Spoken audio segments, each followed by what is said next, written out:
¿Qué ocultas bajo tu sonrisa? En el volumen 10 de los Diarios de la Boticaria, Mao Mao regresa a la capital occidental, pero lo que encuentra no es solo un clima sofocante. Mientras la emperatriz despliega su faceta más calculadora con una misteriosa joven de cabello rojo, Mao Mao empieza a desenterrar secretos oscuros, datos agrícolas falsificados y la inminente amenaza de una plaga devastadora.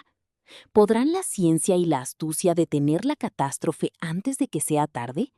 Prepárate, porque hoy analizamos a fondo el impactante volumen 10. Comenzamos.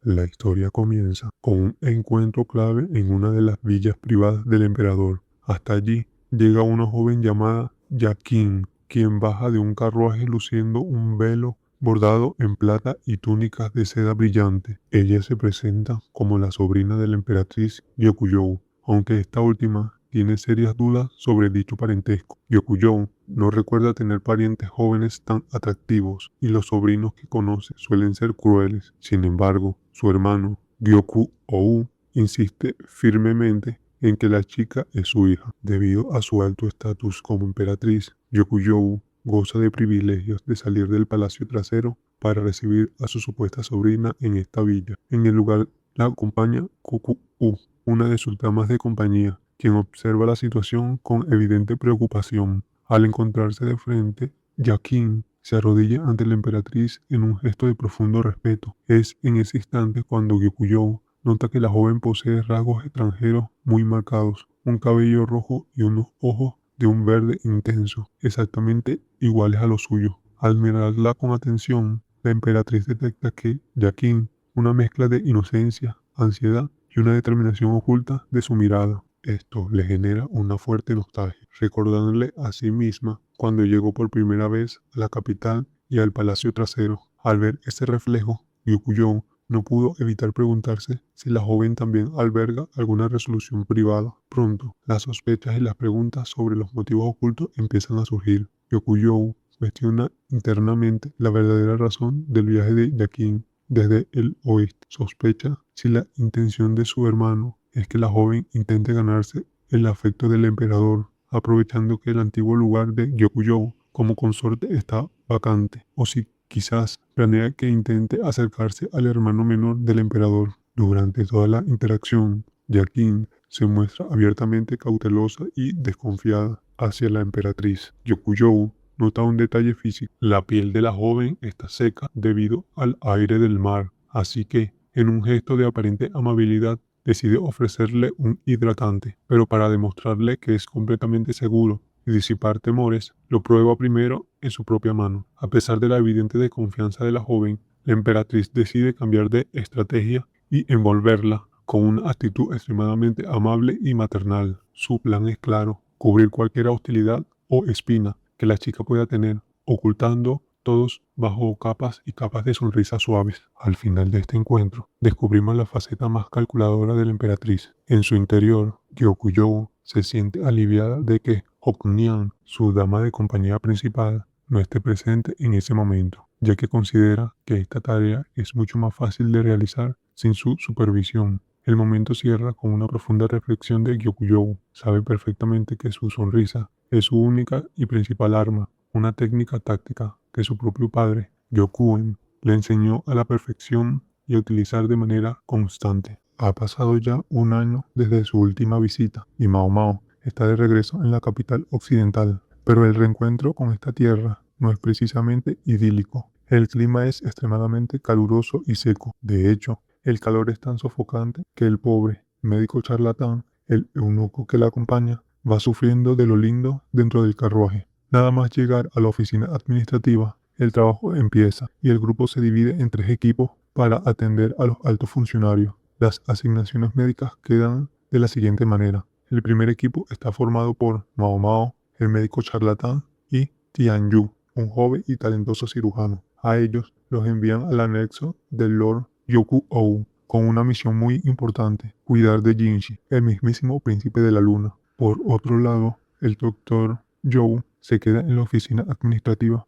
para encargarse del gran comandante Kang, es decir, el peculiar Lacan. Y, finalmente, el doctor Li, es enviado directamente a la casa principal de Gyoku-ou para atender a Lu, miembro del Consejo de Ritos, mientras Mao Mao y su equipo se dirigen a su puesto asignado. Se encuentran con una cara conocida, Rikuson. Él es el antiguo ayudante de Lacan y ahora trabaja aquí, en el oeste. Al verlo, la aguda mirada de Mao Mao nota dos detalles clave. Rikuson está bastante más bronceado y lleva barro fértil y seco en su ropa. Esto le da una pista inmediata. A pesar de que todo el entorno es generalmente árido, él ha estado recientemente en campos de cultivo fuera de la ciudad. Durante este encuentro, Mao Mao actúa con astucia y presenta directamente al médico charlatán como el maestro médico. ¿Por qué? Para mantener la fachada de que él es el verdadero sustituto de Loumen. En este punto, la historia cambia al punto de vista de Rikuson, quien regresa completamente agotado de su habitación en la oficina administrativa.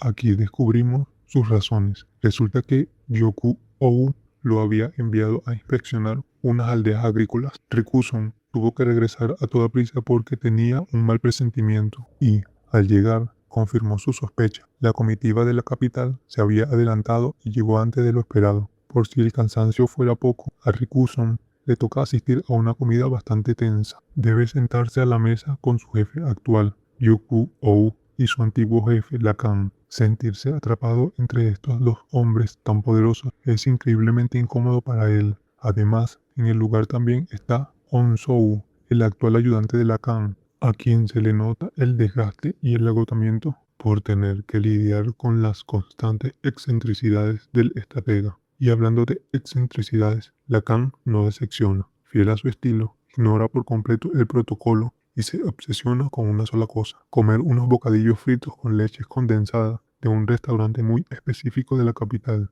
el Liu Liu Fandian. En medio de esta escena aparece Chue, quien se introduce en este entorno con el rol oficial de ser la catadora de comida de Lacan. Sin embargo, la realidad es otra muy divertida. Termina comiéndose la mayor parte de los platos ella misma, dejándole al estratega solo las sobras. El banquete llega a su fin con la intervención de Gyoku-ou, quien se muestra muy hospitalario. Le pide a Rikuson que le explique detalladamente qué son esos famosos bollos fritos para que su propio chef pueda prepararlos. Esto deja a Rikuson en una posición bastante servil y llena de ansiedad, intentando hacer malabares y medir entre estos hombres tan influyentes. Un nuevo capítulo. Todo comienza con el nuevo alojamiento y el misterioso templo. El equipo se instala en el anexo del Lord Gyoku-ou, un lugar sorprendentemente verde, lleno de árboles y plantas totalmente desconocidas que, por supuesto, despierta de inmediato la curiosidad medicinal de Mao Mao. Curiosamente, la oficina médica se encuentra en un edificio separado de la mansión principal, ya que en este lugar las enfermedades se consideran una impureza. Al inspeccionar el sitio, Tianyu observa que el edificio parece una capilla o un antiguo lugar de culto debido a sus techos altos y a las decoraciones en las paredes, aunque ya no se utiliza para fines religiosos, y a pesar de que todo el grupo está exhausto por el viaje, Mao Mao impone orden y con mano firme obliga a todos a organizar los suministros médicos antes de permitirles explorar el lugar. Mientras organizan las cajas, se topan con una que es extremadamente pesada, llena de cáscaras de arroz y camotes que claramente no les pertenece. En ese preciso momento aparece un hombre descrito como alguien extremadamente normal y poco distinguible. Se trata nada más y nada menos que del hermano mayor de la Han. Mao Mao hace memoria y recuerda que la Han engañó a este hombre para que viajara al oeste en lugar de su padre, con el objetivo de enseñar a los lugareños a cultivar camote y papas blancas, que son cultivos capaces de crecer en suelos poco fértiles o climas fríos. Al conversar, el hermano de la Han les revela un dato preocupante. Su padre está obsesionado con experimentar con los límites del cultivo, incluso ante la amenaza real de una hambruna. Aprovechando este encuentro inesperado, Mao Mao le pide al hermano de la Han que la lleve con él cuando visite las aldeas agrícolas, ya que desea investigar algo por su cuenta. Ella sospecha que se está ocultando información muy grave tras la falta de reportes sobre las plagas de langosta en la provincia de Icei, sobre todo considerando lo cerca que está de la zona donde se originó el brote el año anterior. Mao Mao llega a una conclusión bastante seria. Se cuestiona si Gyoku-ou, quien es el hermano de la emperatriz Gyokuyou, está ocultando deliberadamente una mala cosecha o información crítica. Poco después, llega el momento de la audiencia con Jinshi. Mao Mao y el médico charlatán lo visitan en su suntuosa habitación para hacerle un chequeo de rutina. Durante la visita, Mao Mao aprovecha para solicitar formalmente el permiso para ir a las granjas, sugiriendo que Tianyu puede hacerse cargo de las tareas médicas mientras ella no está. Jinshi accede a la petición y revela que él también está muy preocupado por la efectividad de las órdenes contra las langostas. Al analizar un mapa de la provincia junto a Gao Shun, discuten un punto ciego alarmante. Los insecticidas solo se están usando en los campos cultivados, lo que deja a las vastas tierras de pastoreo de las tribus nómadas como focos completamente vulnerables para la reproducción de los insectos. Para cerrar los preparativos, Gao Shun interviene y le sugiere a Mao Mao que espere unos días antes de partir hacia las aldeas. La razón: Basen está por llegar a la capital por vía terrestre y él sería el guardaespaldas ideal para protegerla en el viaje. El capítulo concluye cuando Jinshi, usando un pretexto para quedarse a solas con Mao Mao, le pide que examine su herida en la habitación contigua. Esto obliga a Mao Mao a preparar nuevos vendajes mientras se queda esperando la pronta llegada de Basen para iniciar su investigación. Comenzamos un nuevo capítulo con la misión de los patos. Basen recibe órdenes secretas de Jinshi para criar y distribuir patos domésticos como una medida de prevención contra las plagas de langosta, aunque en un principio se siente bastante insultado por tener que realizar tareas de ganadero perteneciendo a un clan guerrero. Termina aceptando debido a la enorme confianza que Jinshi deposita en él. Para cumplir con su cometido, viaja a la aldea de la Ciruela Roja con el fin de aprender todo sobre la crianza. Visita este lugar ubicado al noreste de la capital, el cual funciona como un centro de investigación agrícola, aunque bajo la fachada de ser un refugio para eremitas y buscadores de la inmortalidad. Allí conoce a un anciano bastante excéntrico llamada Lao Shi, quien le explica detalladamente que los patos son ideales para combatir insectos porque son omnívoros y tienen un crecimiento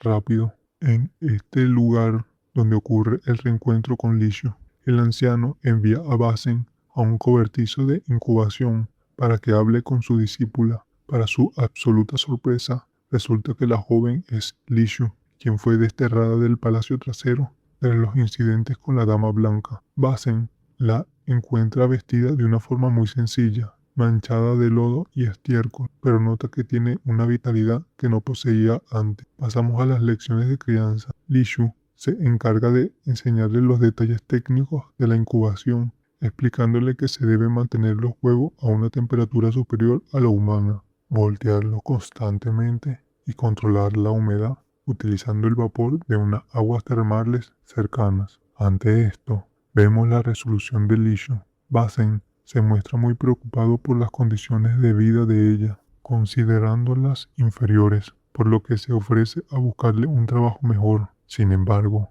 Lishu se niega con firmeza. Ella le revela que, por primera vez en su vida, está eligiendo su propio camino y que realmente disfruta cuidar de los patos, quienes la ven como su madre. El capítulo termina con Basen notando una pequeña pero decidida sonrisa en el rostro de ella. Basen pasa meses llevando patos a las diferentes aldeas agrícolas. Durante todo este tiempo, una patita llamada Hofu se encariña muchísimo con él y se niega por completo a ser abandonada en las granjas. Termina siguiéndolo a todas partes e incluso viaja sobre sus hombros o sobre su cabeza en el caballo. En medio de esto surge el conflicto y la necesidad de autocontrol. Sus subordinados critican duramente la tarea de los patos por considerarla algo indigno. Esto hace que Basen recuerde un incidente del pasado donde hirió gravemente a un soldado en un arranque de ira, un suceso que le enseñó a ser extremadamente cuidadoso con su fuerza física, especialmente al momento de tratar con otras personas.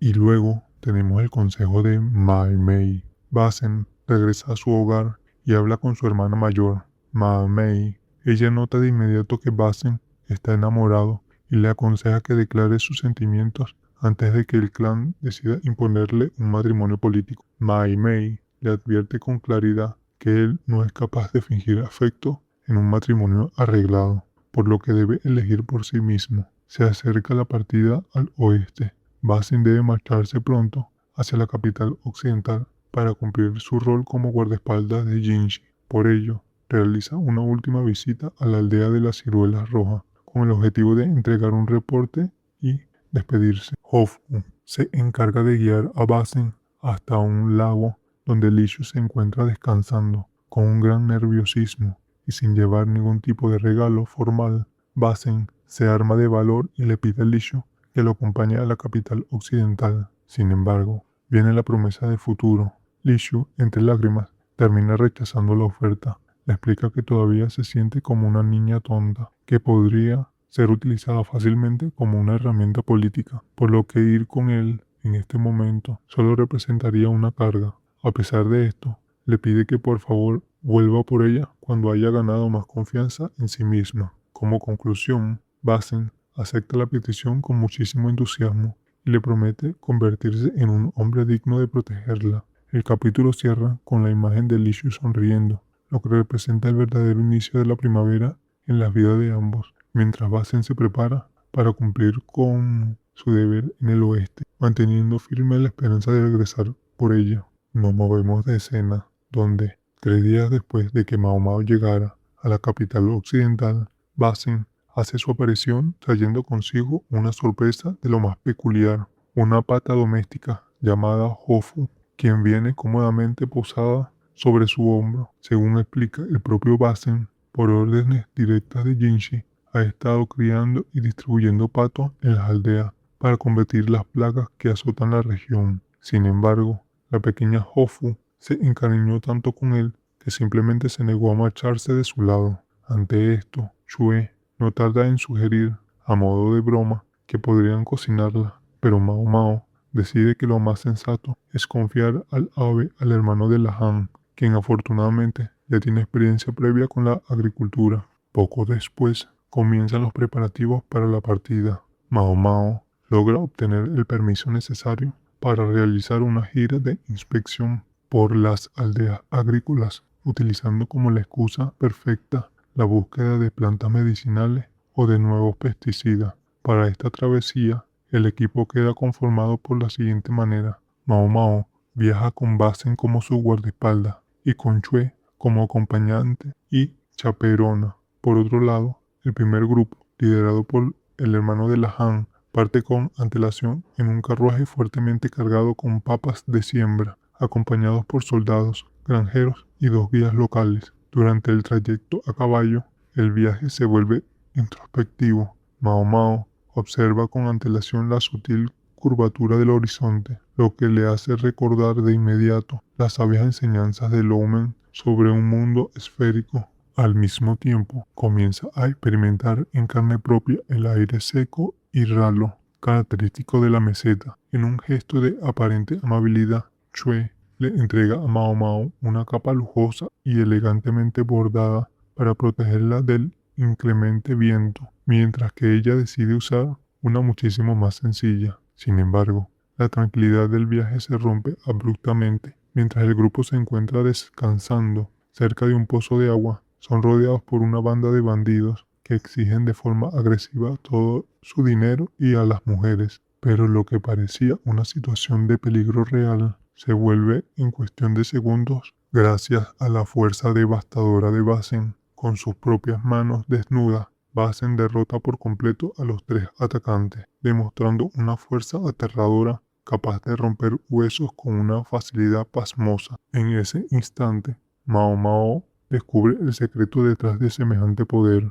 Basen utiliza guantes con pesas de metal hábilmente ocultas bajo la lana, lo que potencia enormemente sus golpes mientras protege sus propias manos. Con una crueldad puramente táctica y para evitar de forma eficiente que los criminales escapen antes de que lleguen las autoridades, Basen les rompe los brazos de manera fría y metódica, asegurándose de que, al menos, aún puedan caminar por su propio pie hacia la prisión. Al reanudar la marcha y alcanzar finalmente al grupo del hermano de la Han cerca de las aldeas, Mao Mao nota una escena peculiar. Chue está confrontando directamente a uno de los guías locales, quien palidece al instante y es arrestado en el acto. Con su habitual agudeza, Mao Mao deduce de inmediato que este guía estaba compinchando con los bandidos del camino. Al entrar por fin a la aldea, un asentamiento de aproximadamente unas 300 personas,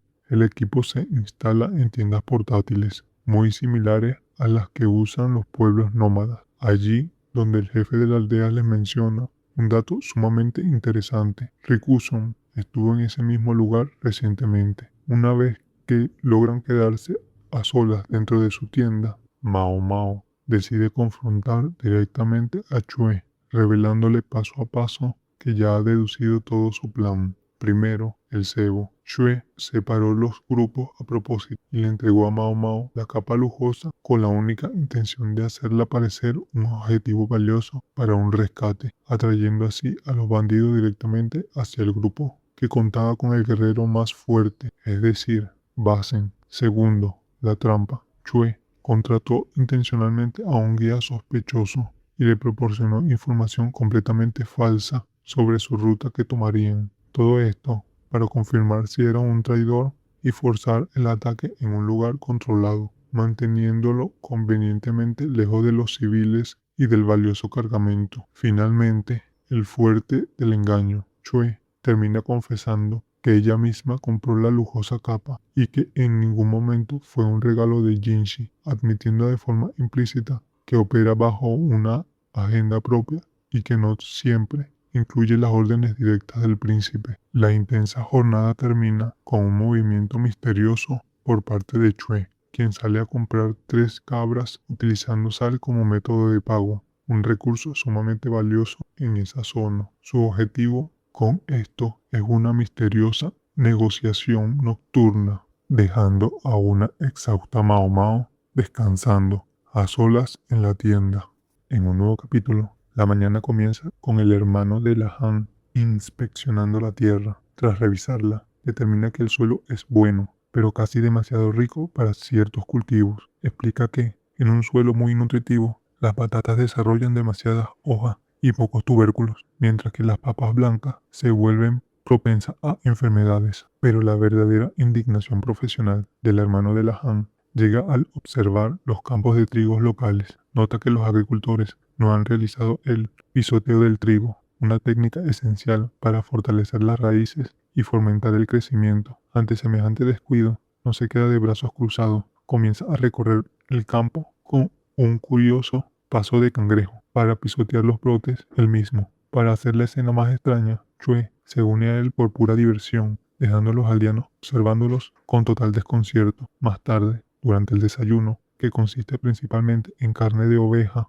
lácteos y té de leche de cabra, el grupo se sienta a discutir la situación. El hermano de la Han insiste en que el problema de la aldea no es la ignorancia, sino la indiferencia. Los aldeanos conocen perfectamente las técnicas, pero simplemente no se esfuerzan por tener una buena cosecha. ¿Por qué harían algo así? Bueno, Mao Mao logra obtener información crucial al hablar con unos niños de la aldea. A cambio de un trozo de batata cocida, los niños revelan un secreto. Los adultos dicen que reciben dinero solo por empezar los campos y que la vida es fácil porque el dinero llega incluso si no cultivan nada. Esta revelación sugiere un sistema de subsidios bastante sospechoso o una fachada política que explica el total abandono de los cultivos. Mientras tanto, Mao Mao empieza a sufrir una crisis de abstinencia debido a la falta de hierbas medicinales en este árido entorno. Su comportamiento se vuelve tan errático que llega al extremo de intentar agarrar a una oveja para ver si sus cuerpos sirven como medicina. Para controlarla, Basen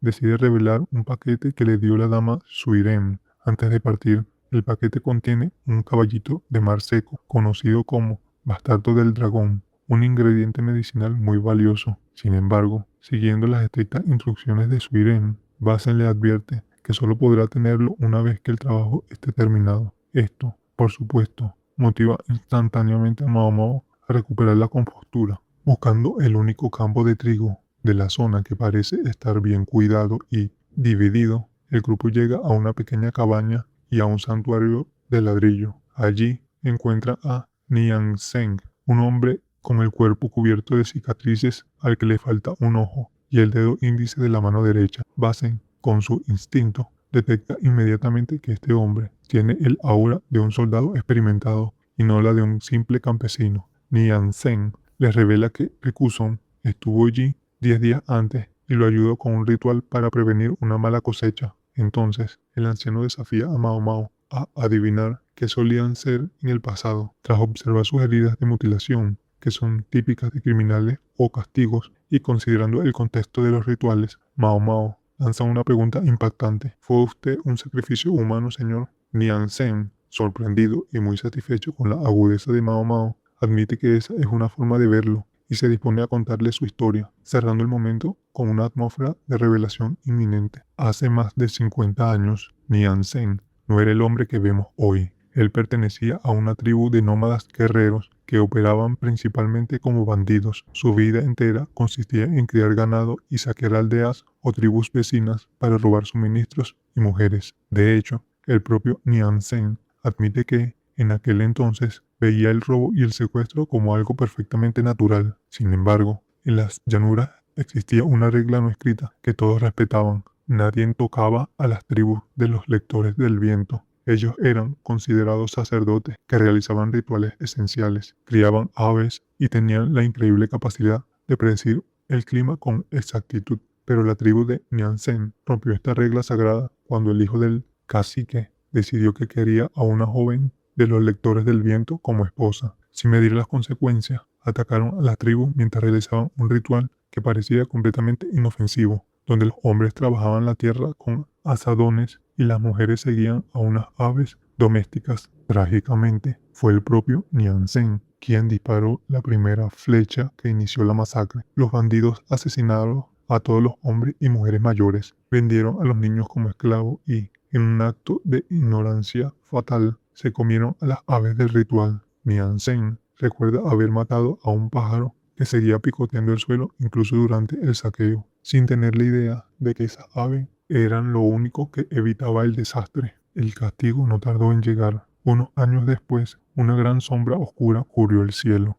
Era una nube masiva de langostas. Los insectos devoraron absolutamente todo a su paso, desde los cultivos a las tiendas, hasta los suministros de carne seca, atacando incluso a las personas y al ganado. La tragedia alcanzó su punto más crítico cuando la esposa del futuro cacique, aquella joven capturada de los lectores del viento, murió tras dar a luz a un bebé que ya había nacido muerto por la desnutrición. Antes de exhalar su último aliento, ella maldijo a la tribu, sentenciando que, por haber profanado el ritual, los insectos amenazarían a la gente de las llanuras para siempre. A partir de ahí, la tribu quedó completamente devastada. Los aldeanos vecinos los mataban en cuanto lo veían, y el hambre extremo llevó a algunos miembros al canibalismo. Fue en este caos donde Nian Sen perdió su ojo izquierdo con una flecha disparada por alguien que, horrorosamente, quería comérselo. Finalmente, Nian Sen huyó y terminó en una ciudad donde fue arrestado por ser bandido.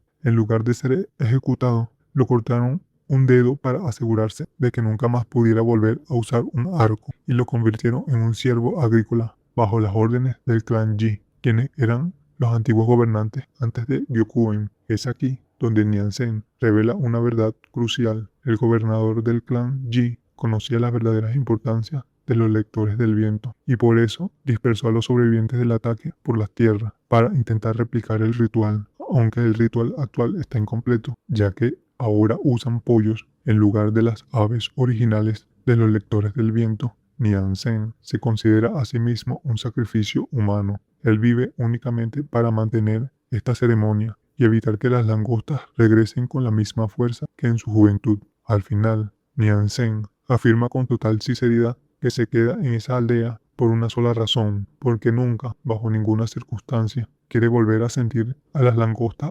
desgarrándolos otra vez. Tras escuchar el relato de Nian Sen, el hermano de La Han logra descifrar el misterio. El supuesto ritual es, en realidad, una práctica agrícola conocida como arado de otoño. Con mucha claridad explica que esta técnica consiste en remover la tierra justo después de la cosecha para mejorar la calidad del suelo y, lo más importante, exponer y eliminar los huevos de insectos que están enterrados. Al escuchar esto, Mao Mao se entusiasma muchísimo, pues comprende de inmediato que esta es la clave científica definitiva para prevenir la devastadora plaga de langostas. Sin embargo, no todo es tan sencillo. Nian Sen revela una verdad bastante incómoda sobre la administración actual. Resulta que el gobernador Yoku-ou es extremadamente popular porque suele perdonar los impuestos y regalar comida cada vez que hay malas cosechas. Aunque suena bien, esto ha provocado un grave problema, y es que los aldeanos se han vuelto muy negligentes. Para ellos es más rentable esperar la ayuda del gobierno que trabajar duro en los campos. Nian Sen es la única excepción, ya que ha seguido trabajando sus tierras con negligencia debido al profundo trauma que le dejó la plaga que presenció en su juventud. Para cambiar las cosas, el grupo decide ponerse manos a la obra y ayudar a Nian Sen a arar sus campos durante 2 días enteros. Aquí vemos a todos aportar lo suyo. Mao Mao se dedica a recolectar manualmente los racimos de huevos de saltamonte para quemarlos, mientras calcula mentalmente cómo la eliminación de unos huevos en ese momento evitará la proliferación de miles de ellos en el futuro. Por su parte, Basen utiliza su fuerza sobrehumana para arar a una velocidad increíble, mientras que el hermano de la Han demuestra una maestría técnica impecable con la azada. Incluso Chue y los niños de la aldea se unen a la causa, recolectando huevos a cambio de la promesa de recibir más comida.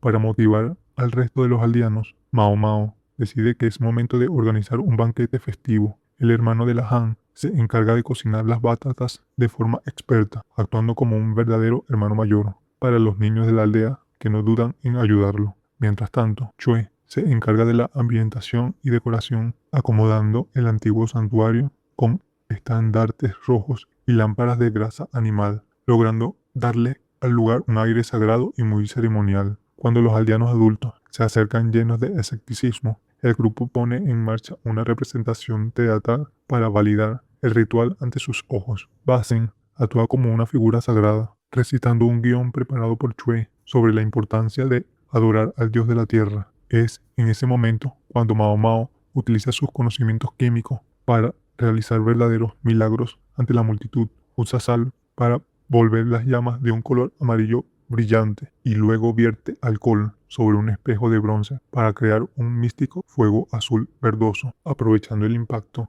les advierte a todos que el dios está enojado y afligido por lo descuidado que tienen los campos. Al final, intimidados por el impresionante fuego de color, pero totalmente atraídos por el delirio olor de la comida, los aldeanos terminan cediendo y se unen al banquete. Totalmente agotada por la actuación y el pesado trabajo físico, Mao Mao se retira a descansar con la firme esperanza de que esta peculiar mezcla de superstición y ciencia logren finalmente salvar a la provincia. Pasando a un nuevo capítulo, al volver al anexo de Gyokuen, Mao Mao se encuentra con una grata sorpresa. La oficina médica ha sido mejorada notablemente con nuevos muebles, biobos y suministros. Sin embargo, la verdadera sorpresa, y no precisamente agradable, la esperaba al entrar a su propia habitación. Resulta que el médico charlatán, el eunuco, con las mejores intenciones del mundo, decidió redecorar el cuarto de Mao Mao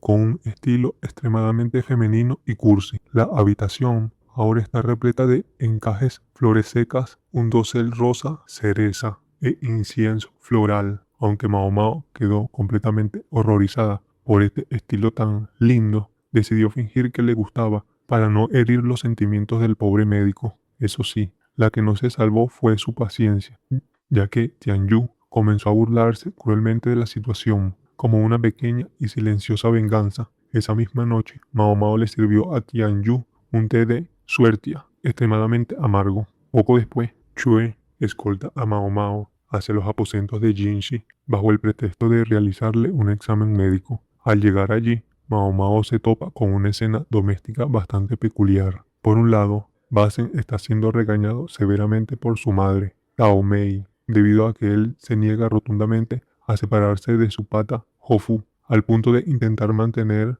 el ave dentro de su propia habitación. Por otro lado, Gao Shun parece estar disfrutando bastante de la presencia del ave, sosteniendo con calma una de sus plumas blancas. Mientras tanto, en medio de este ambiente, Jinshi se encuentra trabajando arduamente, rodeado de montañas de documentos y del aroma del incienso de sándalo y madera de aloes wood. Llega el momento del reporte médico y Mao Mao comienza a revisar las quemaduras de Jinshi. Nota que está sanando bastante bien y que ya se está formando piel nueva y de color carmesí, aunque inevitablemente le quedará una cicatriz permanente. Durante el examen, Jinshi le pide a Mao Mao que se siente a su lado en la cama para que le informe detalladamente sobre todo lo ocurrido en el viaje. Mao Mao le relata el ataque de los bandidos y la evidente falta de motivación de los agricultores locales. También le habla sobre la historia de los lectores del viento y su extraña habilidad para controlar aves. Mao Mao comparte una sospecha clave. Cree que estas aves en realidad no eran patos, sino palomas mensajeras, muy similares a las que utilizaba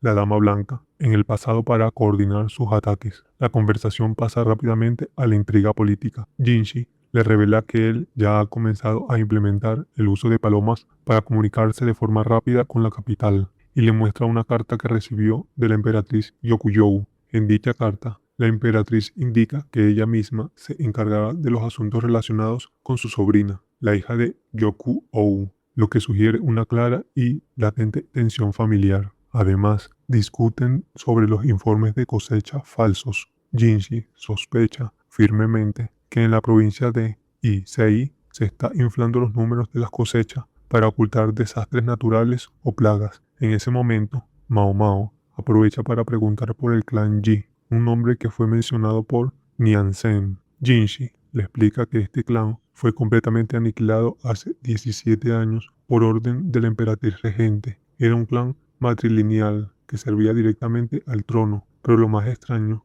es que los registros sobre su supuesta traición son sospechosamente superficiales y vagos. Para cerrar, mientras Chue acompaña a Mao Mao de regreso a su habitación, ambas presencian un fenómeno sumamente inquietante en la oscuridad, una especie de máscara blanca o rostro sonriente que parecía flotar y volar por el aire cruzado el pasillo. Chue, intentando perseguir la silueta de inmediato, pero la extraña figura desaparece rápidamente en un árbol del patio central. Tras este escalofriante encuentro, ambas quedan completamente convencidas de que lo que acaban de ver no fue una ilusión, sino un Feotouman, una perturbadora aparición sobrenatural que consiste en una cabeza voladora. La historia nos lleva directo al misterio del Feitouman, una supuesta cabeza voladora que ha estado sembrando el terror en la mansión durante los últimos 2 meses. Todo comenzó bajo la luz de la luna, cuando un sirviente juró haber visto una máscara blanca flotando en el aire. Con el paso del tiempo,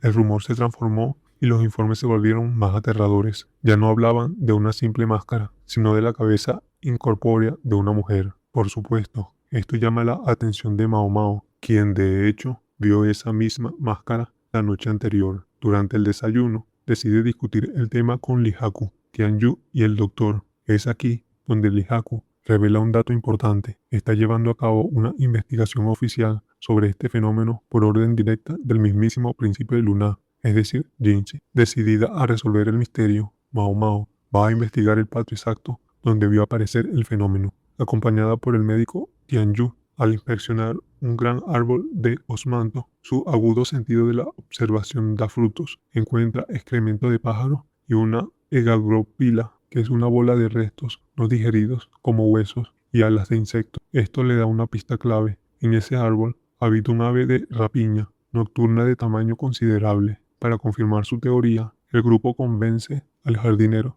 de que les preste una escalera, usando la excusa de que necesitan limpiar un nido. Basen, el guardia de Jinshi, se ofrece para subir al árbol y capturar al ave. Sin embargo, un fuerte estruendo provocado por el propio Basen asusta al animal, que por poco escapa. Por suerte, Chue interviene con gran destreza y logra atraparlo utilizando una red. Al examinarlo, la verdad sale a la luz y el misterio del espíritu se derrumba. El supuesto fantasma no es más que una lechuza de campanilla, también conocida como lechuza de máscara. El ave mide unos 30 centímetros y posee una cara blanca y redonda que, en la total oscuridad, se asemeja perfectamente a una máscara flotante. Con el ave capturada, el grupo se traslada a los aposentos de Jinshi para analizar el hallazgo y resolver la segunda parte de este enigma. Mao Mao ofrece una explicación científica impecable. El cerebro humano tiende a percibir rostros donde solo hay puntos dispuestos de cierta manera, un fenómeno psicológico llamado pareidolia. Esto fue lo que hizo que los asustadísimos testigos creyeran ver una cara real en el disco facial de la lechuza. Sin embargo, la investigación toma un nuevo rumbo cuando Mao Mao nota que el ave lleva un anillo de metal en la pata, lo que demuestra que es un animal doméstico. Es entonces cuando Mao Mao empieza a conectar los cabos sueltos. Ella diferencia los primeros informes de las máscaras, que era la lechuza, de los testimonios sobre una cabeza que comenzaron hace apenas 20 días. Su intuición le dice que hay una persona involucrada. Siguiendo su consejo, el grupo monta una trampa en el lugar y el plan funciona a la perfección. Capturan a una mujer vestida de negro que llevaba una máscara extraña e intentaba recuperar al ave. Mao Mao desarrolla entonces su teoría. La mujer usaba ese disfraz y la máscara para evitar que la lechuza se improntara con un rostro humano durante su crianza, es decir, actuaba como una especie de madre para el ave y así ésta no perdiera sus instintos. Además, sugiere que la lechuza pudo haber sido una ofrenda para la familia imperial que escapó meses atrás y que su cuidadora intentaba recuperarla desesperadamente antes de que alguien más la descubriera. Finalmente, este misterio lleva a Mao Mao a una conclusión histórica mucho más profunda. La tribu de los vientos negros podría haber utilizado este tipo de aves como un medio rápido y confiable para comunicarse y para controlar plagas. Esto explicaría perfectamente el enorme valor de su protección por parte del clan Yi. Al terminar de resolver el enigma, Mao Mao se queda con un último pensamiento, el profundo deseo de conocer a una persona, a esa misteriosa cuidadora enmascarada. Resulta que la persona capturada por Chue es una niña de 10 años llamada Kulumu. Aunque inicialmente la confundieron con una mujer adulta debido a su máscara y túnica negra, Mao Mao nota de inmediato que posee rasgos característicos de la provincia de Cao. En la sala de interrogatorio están presentes Gao Shun, su esposa, Tao Mei, su hijo Basen y Chue. Como dato curioso, se menciona que Basen es particularmente torpe al tratar con mujeres, incluso si se trata de niñas. Al ser interrogada, Kulumu revela la verdad sobre la lechuza. Ella insiste en que ella misma incubó el huevo manteniéndola cerca de su cuerpo. Respecto a su extraño disfraz, explica que utilizaba la túnica negra y la máscara para que el ave no se improntara con un rostro humano, permitiéndole así regresar a la naturaleza en el futuro. Sin embargo, ocurrió una traición familiar. Su padre, un domesticador de aves, vendió al animal sin su consentimiento a la hija adoptiva de Gyoku-ou, a quien apodan el Rey Ruiseñor. Tras notar la apariencia inusual del ave, afortunadamente para Kulumu, el ave escapó de la mansión de Gyoku-ou y un contacto interno le avisó para que fuera a recuperarla. Su verdadera intención nunca fue hacer daño, sino liberar el ave en el bosque. Pero la historia no termina ahí. Mao Mao, sospechando un vínculo más profundo, cuestiona a Kulumu sobre su linaje, desenterrando grandes revelaciones sobre la tribu de los vientos negros. Kulumu revela que su bisabuelo pertenecía a esta tribu. Contrario a las creencias populares de que había sido aniquilado, explica que en realidad se dividieron en grupos para evitar ser masacrados por completo. Al escuchar esto, Mao Mao deduce el uso táctico de la situación. El conocimiento de la tribu para comunicarse mediante aves no murió. Es muy posible que alguien haya ocultado la existencia de los supervivientes para utilizar su talento de comunicación rápido como una ventaja táctica. Además, hay una fuerte conexión con Gyoku-ou. Kulumu menciona que su padre es pariente de la madre de Gyoku-ou, quien también era experta en el manejo de aves. Esto le sugiere a Mao Mao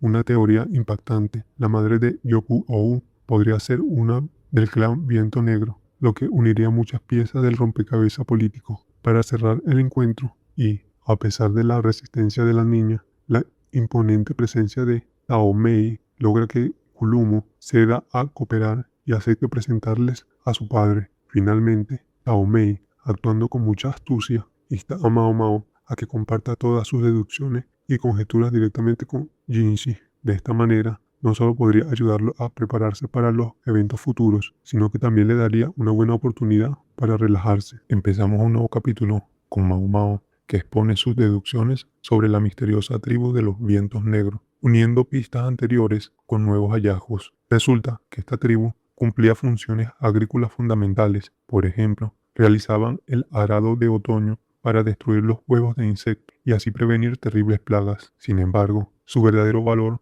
no estaba en el campo, sino en los cielos. Poseían la asombrosa capacidad de usar aves como una red de comunicación y espionaje. Aquí es donde entra el clan Yi, ya que Mao Mao sugiere que ellos protegieron y ocultaron a la tribu con el único fin de mantener esa red de espionaje para su propio beneficio, ocultándosela por completo a la familia imperial. De hecho, propone que la emperatriz regente pudo haber aniquilado al clan Yi precisamente al descubrir este secreto. Pero las conexiones políticas no terminan ahí. Se confirma que la esposa de Gyokuen, es decir, la madre de Gyoku-ou, pertenecía a los vientos negros. Jinshi añade un dato clave. Gracias a la inteligencia y al acceso de información privilegiada de esta mujer, Gyokuen logró amasar su enorme fortuna y poder durante las últimas décadas. Luego, la conversación se desvía hacia el misterio de Rikuson y los bandidos. Jinshi lo había enviado a investigar la situación agrícola en la provincia de Issei tras notar sospechas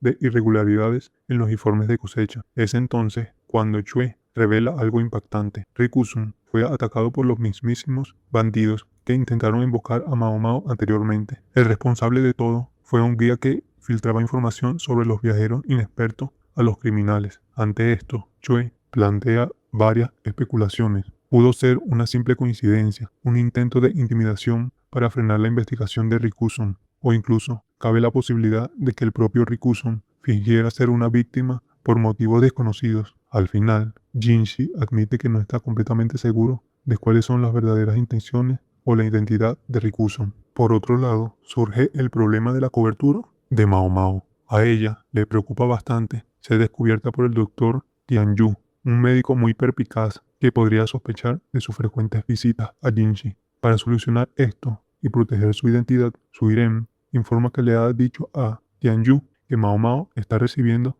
entrenamiento en etiqueta en los aposentos de Jinshi. Esta excusa, por suerte, incomoda profundamente a Mao Mao, ya que en ese entorno que una mujer reciba entrenamiento en etiqueta por parte de un hombre de alto rango suele implicar que se está preparando para convertirse en su esposa. Finalmente, el capítulo concluye con Jinshi reflexionando de manera críptica sobre la necesidad de avanzar más rápido con sus planes. Al ver esto, Mao Mao prefiere no hacer preguntas ni cuestionarlo, decidiendo ignorar el comentario para evitar una conversación demasiado larga. Pasando a un nuevo capítulo, todo comienza con el regreso del hermano de la Han al anexo tras un viaje verdaderamente agotador. Mao Mao y el médico, también conocido como el Quack, lo reciben de inmediato, notando que el hombre está muy bronceado por el sol constante del trayecto. Sin embargo, su descanso dura muy poco. De repente, Jinshi hace su aparición utilizando su belleza inhumana y su aura resplandeciente, dejando al pobre hermano de la Han, quien es solo un pobre hombre común,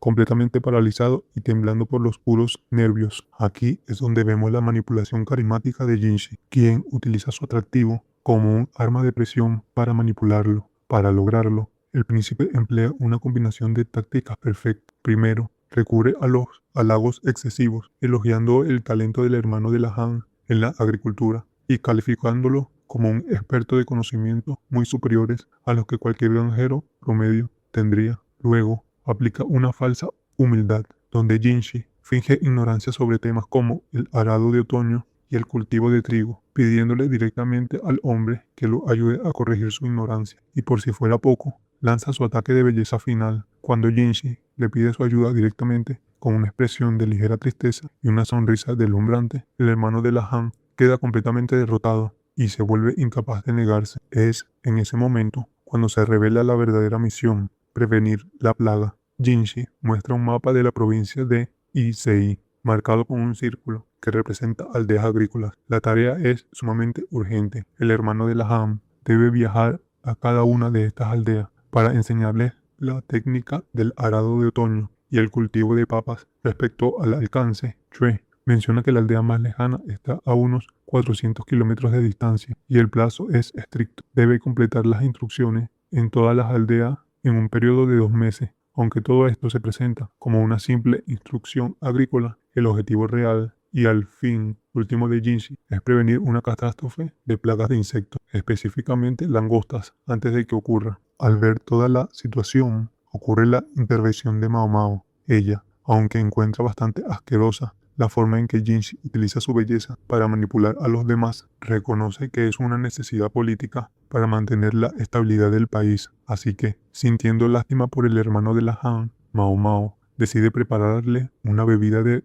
resistencia a base de hierbas y miel, además de unos ungüentos para los músculos adoloridos, ayudándolo así a soportar el arduo viaje que tiene por delante. Un nuevo capítulo inicia con la vida cotidiana en el anexo. Tras los intensos eventos anteriores, Mao Mao por fin disfruta de unos días tranquilos dedicados a reabastecer medicinas y recolectar instrumentos médicos. Sin embargo, esta paz se ve interrumpida por varias situaciones. Primero, las visitas inesperadas. El estratega bizarro, Lacan, frecuenta el anexo tras ser invitado a tomar el té por el doctor, algo que causa una gran frustración en Mao Mao. Luego tenemos la escena con el pato de Basen. Resulta que Basen se molesta muchísimo cuando Mao Mao intenta comerse un huevo que puso su pato. Él insiste en criarlo, a pesar de que Mao Mao le explica, causándole una buena dosis de vergüenza, que el huevo ni siquiera está fertilizado. Para rematar el ambiente,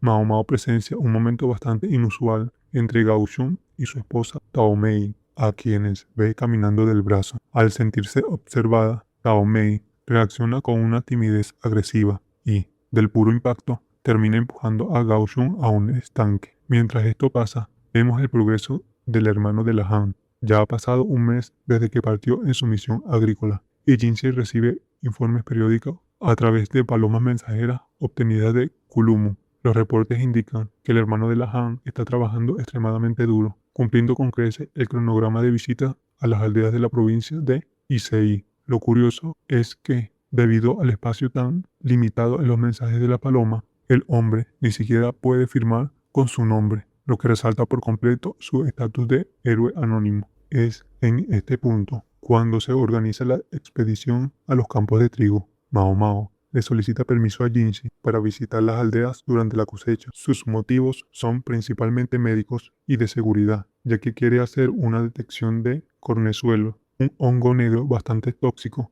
que crece en el trigo y que puede usarse para inducir abortos o causar graves envenenamientos si se llega a moler con la harina. Para realizar este viaje con Rikuson, quien también haría una inspección, Mao Mao decide unirse a su comitiva. Así, viajan en carruaje acompañados por Chue y escoltados por Basen, quien por supuesto va junto a su pato. Durante el trayecto, Mao Mao aprovecha para interrogar a Rikuson sobre sus verdaderas razones para inspeccionar la granja personalmente, y él termina revelando 3 motivos claves. El primero es la prevención de plagas, ya que la Han le advirtió que cualquier plaga de insectos probablemente vendría del norte o de las tierras fértiles del oeste. El segundo motivo son las incongruencias en los informes, pues ha notado que los números de producción en los registros oficiales no coinciden para nada con las cantidades reales. Y el tercero son las técnicas agrícolas. Quiere verificar la efectividad del arado de otoño para reducir las plagas, una técnica que conoció en el pasado a través de su madre y su hermana, quienes eran comerciantes. Finalmente, llegamos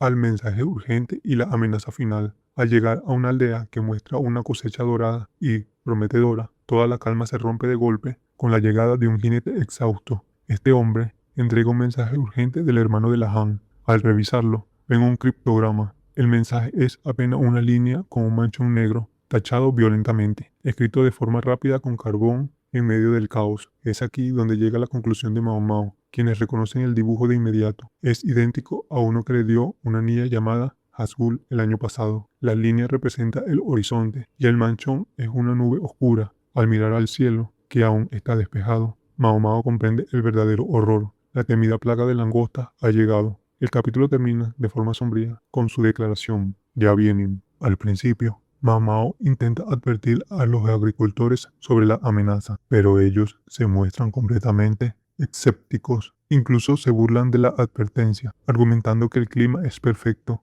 y que la cosecha actual es excelente, por lo que no ven motivos para preocuparse. Sin embargo, la atención cambia por completo cuando interviene Nian Zhen, un anciano tuerto que sobrevivió a una plaga en el pasado. Aquella catástrofe fue tan terrible que incluso provocó actos de canibalismo. Nian Zhen reprende duramente a los aldeanos por su actitud tan negligente y, para dar el ejemplo, comienza a cosechar sus propias tierras de inmediato. Como las advertencias no son suficientes para convencer al resto, Rikuson decide aplicar una táctica económica bastante agresiva. Les ofrece comprar todo el grano excedente al doble de precio del mercado, pero con una condición estricta. Solo pagará por lo que logren recolectar en los próximos 3 días. Este incentivo financiero funciona de inmediato, motivando tanto a hombres, mujeres, niños y ancianos a trabajar sin descanso. Más tarde, Rikuson le explica a Mao Mao su lógica. Si la plaga realmente ocurre, el precio del grano subirá tanto que esta costosa inversión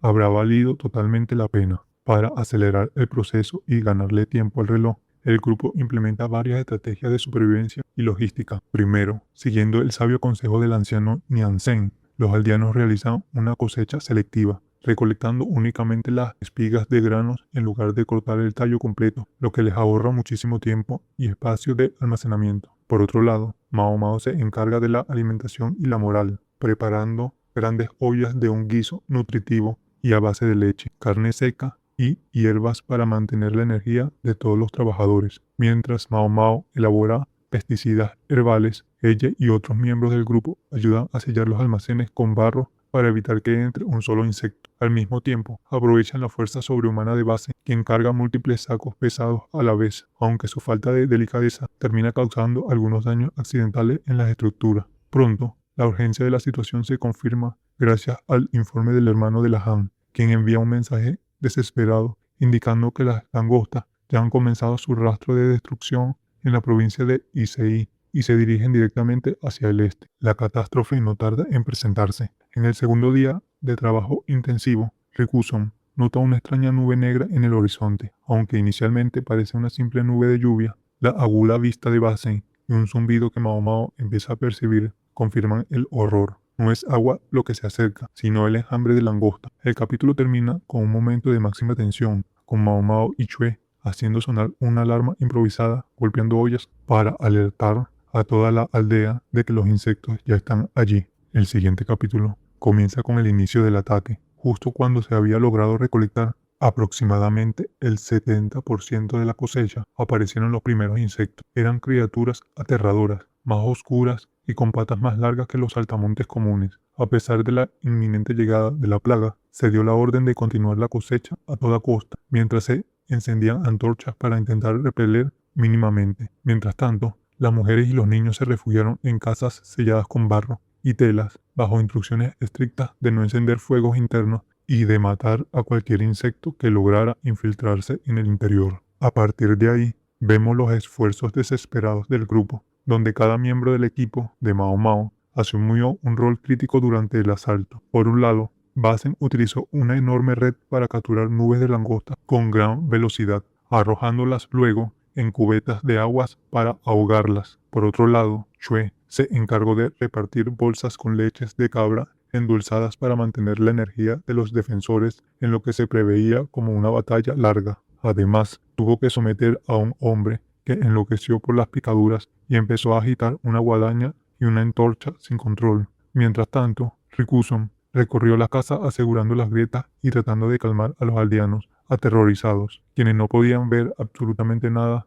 debido a la oscuridad provocada por el enjambre. ¿Y qué hacía nuestra protagonista? Mao Mao se dedicó frenéticamente a preparar y esparcir pesticidas herbales. Sin embargo, sus esfuerzos fueron insuficientes debido a la cantidad masiva de insectos que, en un frenesí de hambre extremo, incluso devoraban las hierbas venenosas y se comían entre ellos. Pronto, el caos del enjambre se volvió insostenible. La situación se tornó verdaderamente aterradora cuando el cielo pasó de gris a un total negro, haciendo imposible abrir los ojos o caminar sin ser golpeado y mordido por los insectos. El ruido de batir de alas era tan ensordecedor que los gritos ya ni siquiera se escuchaban. En medio de todo este pánico, se desató un incendio en una de las casas debido a que esos niños usaron pedernales. Afortunadamente, Basen reaccionó de inmediato, derribando la estructura para evitar que el fuego se propagara, usando el agua llena de langostas muertas para sofocar las llamas. Cuando todo parecía perdido, ocurrió un milagro inesperado. Mao Mao, en un estado de agotamiento extremo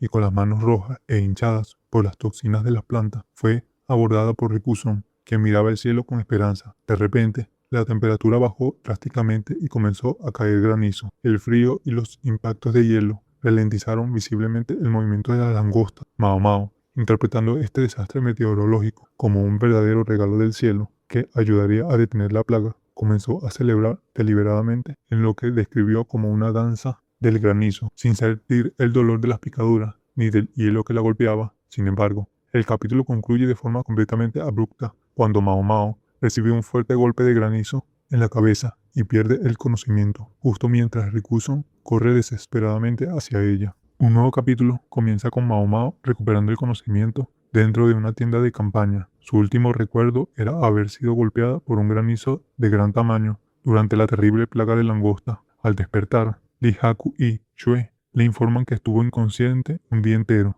Resulta que Lee Haku llegó desde la capital occidental enviado por Jinshi, quien tuvo que mentirle al estratega loco, el padre de Mao Mao, asegurándole que ella estaba en un lugar seguro para evitar que entrara en pánico, cuando la realidad era que se encontraba en el mismísimo frente de la plaga. Revisando el balance de los daños, se revela que, gracias a las instrucciones del hermano de la Han, la aldea logró salvar aproximadamente el 70% de una cosecha normal, lo cual se considera un auténtico milagro dadas las circunstancias. Desafortunadamente, la suerte de otras aldeas que no estaban preparadas fue muy distinta y se piensa que probablemente fueron aniquiladas. Más tarde, Mao Mao conversa con Rikuson, que mantuvo una calma asombrosa durante todo el desastre. Es aquí cuando él revela un trasfondo trágico de su pasado. Cuando era niño, presenció como unos bandidos asesinaron a su madre y a su hermana mientras él se encontraba escondido y amordazado para no ser descubierto. Esta traumática experiencia fue lo que le enseñó la importancia de mantener la cabeza fría en situaciones de crisis. Al final de esta charla, Rikuson le propone matrimonio a Mao Mao, aunque lo hace en un tono que ella interpreta de inmediato como una broma. La sorpresa no termina ahí, ya que luego se descubren revelaciones sobre Chue. Resulta ser una mujer casada y con un hijo, algo que deja impactada a Mao Mao debido a su comportamiento inusual. Además, se entera de que su esposo pertenece al prestigioso clan Ma. Por otro lado, los aldeanos, impresionados por la efectividad del pesticida, comenzaron a llamar a Mao Mao la dama del veneno y le piden más brebaje para terminar con los insectos restantes. Ella accede a prepararles más antes de emprender su viaje de regreso a la capital. Nos trasladamos ahora con Mao Mao regresando a la capital occidental y encuentra una ciudad sumida en el miedo, con la actividad comercial completamente paralizada por la presencia de los insectos. Para mitigar la situación, en la ciudad se está distribuyendo con col de camote para alimentar a los pobres, utilizando las provisiones que el hermano de la Han y su grupo trajeron en barco. Al ver esto, Mao Mao se da cuenta de una jugada política. Aunque Jinshi fue quien planeó y suministró la comida, el gobernante local, Gyoku-ou, es quien se está llevando todo el crédito y la gratitud de la gente. Posteriormente, Mao Mao se reúne con Jinshi en sus aposentos privados para darle el informe. Él aparece ante ella visiblemente agotado, mostrando ojeras y los labios secos. Jinshi le admite que su posición como invitado limita mucho lo que puede hacer directamente en el terreno y siente que Gyoku-ou lo está utilizando como un conveniente actor de reparto para sus propios fines políticos. Cuando finalmente se quedan solos, se da una interacción más personal. Mao Mao le pregunta directamente si se está esforzando demasiado. Jinshi, mostrando un momento de vulnerabilidad muy humana, pone su mano sobre la cabeza de Mao Mao y le despeina el cabello, bromeando con que hacer eso le ayuda a recargar sus fuerzas para no alcanzar su límite tan pronto. Mao Mao, aunque se siente desconcertada por tanta franqueza, logra escapar de la habitación antes de que la conversación se vuelva más seria. Como conclusión, vemos que el anexo se ha convertido en una especie de granja improvisada, con la presencia de un búho, un pato y hasta una cabra que trajo Shui. Al final, Mao Mao reflexiona sobre la necesidad de no sobreexigirse, pero renueva su determinación de seguir ayudando y fabricando más pesticidas para enfrentar las secuelas que dejó la plaga. La emperatriz Gyokuyou ha organizado una fiesta de té muy especial. El evento reúne a las esposas de las figuras más importantes de Lee, pero el verdadero motivo detrás de esta reunión es introducir a Yakin, su sobrina, quien acaba de llegar desde la capital occidental. Sin embargo, detrás de esta presentación hay un secreto bien guardado. Aunque se le presenta formalmente como su sobrina, Gyokuyou revela la verdadera identidad de Yakin. Es, en realidad, la hija adoptiva de su medio hermano, Gyoku-ou. ¿Y por qué la adoptó? Resulta que Gyoku-ou creía, erróneamente, que el emperador tiene una preferencia exclusiva por las mujeres de aspecto exótico, basándose en los rasgos de la propia Gyokujou, quien tiene el cabello rojo y los ojos verdes. El origen de la joven Yakin es bastante trágico. Ella proviene de una familia nómada que luego se volvió agricultora. Debido a una mala cosecha, su propia familia la vendió como prostituta, una terrible situación de la cual Gyoku-ou la rescató al adoptarla. Es por esto que, a pesar de todo el trasfondo político, Yakin siente una profunda gratitud y una lealtad inquebrantable hacia él. Mientras la fiesta avanza, Gyokujou aprovecha para meditar sobre las complejas personalidades de su padre y su hermano, dejando al descubierto fuertes tensiones internas dentro del clan Kyoku. Por un lado está su padre, Kyokuen, a quien describe como un comerciante sumamente astuto que planifica sus movimientos con décadas de antelación.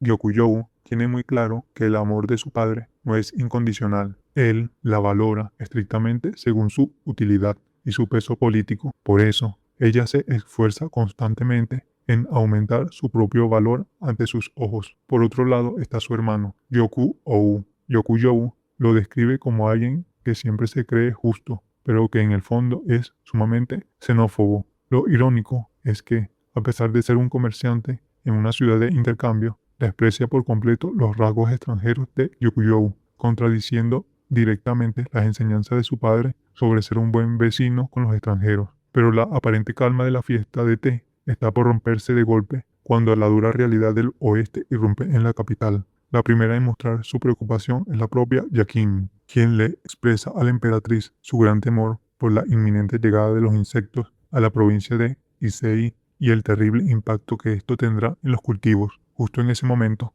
la tensión escala. Haku-u, la asistente de Gyokujou, entra para entregarle un mensaje arrugado que ha llegado por la paloma mensajera, la cual, curiosamente, no pertenece a Jinshi. El mensaje, escrito con una caligrafía apresurada que denota total urgencia, confirma las peores sospechas. Toda la provincia Issei está siendo devastada por una plaga de insectos. Al recibir la devastadora noticia, la resolución de Gyokujou no se hace esperar. Responde de manera críptica, pero absolutamente decidida, enviar una respuesta de una sola frase, por paloma, como desees. Aunque en ese instante el cielo en la región central se ve azul, despejado y tranquilo, Gyokujou comprende perfectamente que en el oeste el cielo ya se ha oscurecido por completo bajo las nubes de la langosta. Es así como la emperatriz decide dejar de lado su papel protocolario y las formalidades del palacio para empezar a planificar de inmediato medidas de apoyo para la región occidental.